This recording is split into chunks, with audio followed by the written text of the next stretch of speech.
Join అవ్వడం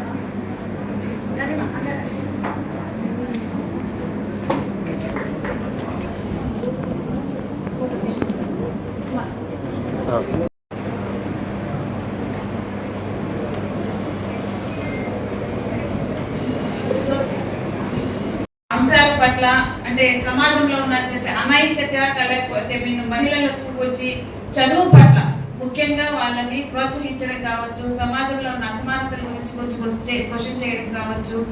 so ఎక్కువగా అంటే హ్యావ్ అండ్స్ హ్యావ్ నాట్స్ అంటాం. ఎవరైతే కొన్ని వనరులు అందుబాటులో లేకుండా కొన్ని రిజెక్ట్ గురి అవుతున్నారు అలాంటి వాళ్ళ కోసం పోరాడి మనకు ఒక మంచి సంఘ సంస్కర్తగా అంటే ఎప్పుడు కూడా సంఘ సంస్కర్త అంటే సమాజాన్ని మేల్కొల్పోయే వాళ్ళు అన్న ఆ భావంలో కానీ మన పూలే గారు ఏం చేశారు, తను ప్రాక్టీస్ చేశారు. తను స్త్రీ విద్యకి అంటే తన సొంత కుటుంబం నుంచి తను విద్యావంతురాలు చేసి తనను మహిళా విద్యకి సావిత్రిబాయి పూలే ద్వారా కూడా మహిళకు విద్య అందించి ఒక మహిళా తొలి గురువుగా ఆమెను తయారు చేయడంలో కానీ పూలే గారి పాత్ర ఎక్కువగా ఉంది.